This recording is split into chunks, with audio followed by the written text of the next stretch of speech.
This week, it's a tale of warring Viking simulators. With the recent release and subsequent success of Valheim into early access, I'd pit this valiant Viking against the notorious Norse, Assassin's Creed Valhalla, to see what all the fuss is about. So, grow some facial hair, apply a few temporary tattoos, because it's Leif Erikson Day here on the Gamerville Gazette. Hinga-dinga-durgan.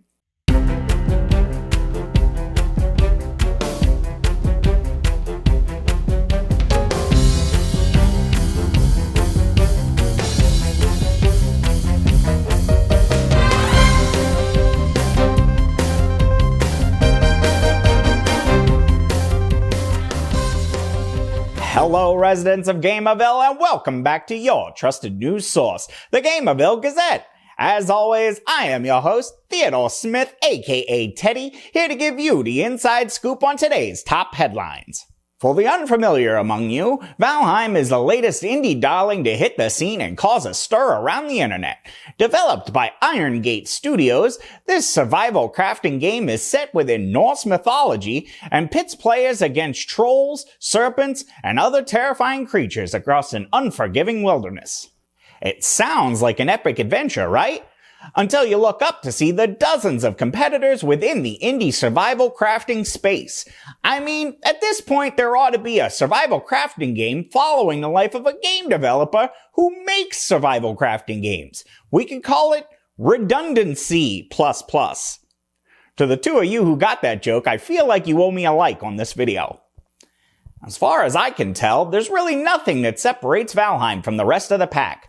Obviously, all of these competitors perform in the same general way. Build a home, protect yourself, take on more advanced enemies, rinse and repeat. Even pushing forward into the world and reaching fantasy elements like magical creatures, mystic portals, and legendary weapons are all present in a surprising number of these games. So why this game? What makes it so special?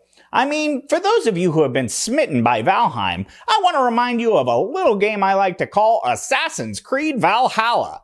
You could call it Valheim 2 if you'd like to prefer, since I'm going to tell you why it overpowers this indie darling like Odin beating a frost giant. First, let's talk about the mammoth in the room. Graphics. Everyone knows that the number one most important aspect of any video game is its graphics. That's first grade stuff. If that weren't true, we wouldn't even have a PlayStation 5. Well, I guess most of us don't have a PlayStation 5, but you know what I mean. We wouldn't have a sea of carbon-copied HD remakes year after year. I mean, heck, Grand Theft Auto 5 is about to be re-released in the third console generation.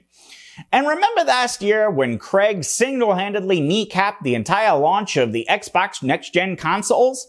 Craig knows the sort of power the graphics have on today's gamers. So for all of you in the comments giving me examples of indie bestsellers with low quality graphics, don't be surprised when Craig shows up at your house unannounced. As if you hadn't already guessed, our AAA hero takes an early lead in this category. I mean, take a look at this photo.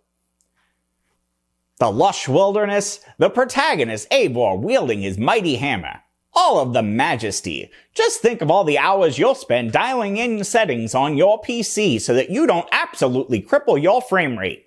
Ubisoft was even kind enough to give players a chart of all the settings that would be basically unavailable to them without a currently unavailable graphics card. Thoughtful of them, right? And now, let's look at Valheim's graphics.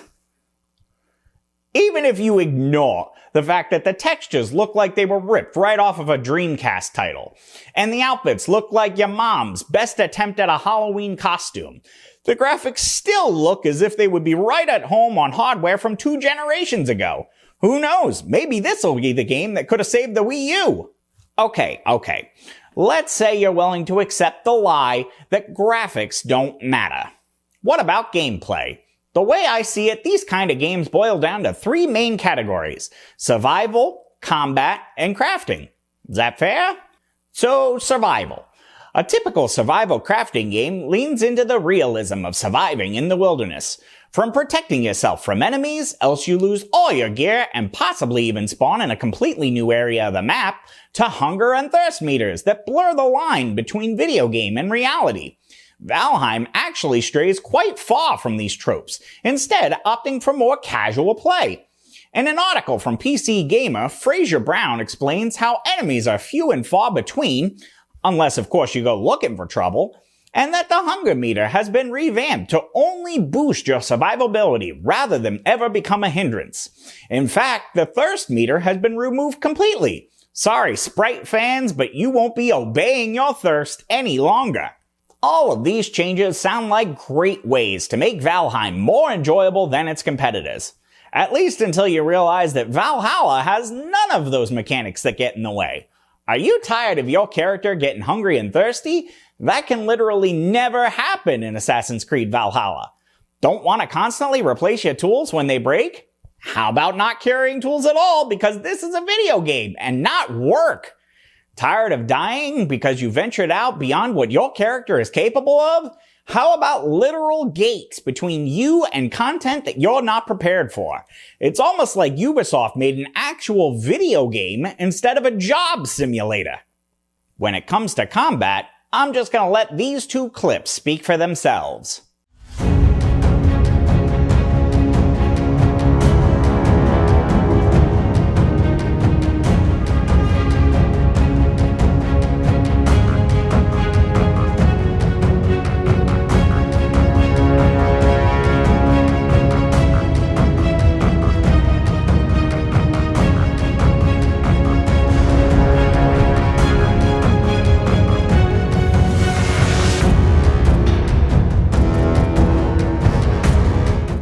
AAA must stand for all of the awesome attacks, because Valhalla wins this one hands down. Sorry, 5 employees of Iron Gate. It looks like these 15 fully staffed studios of highly decorated employees win again.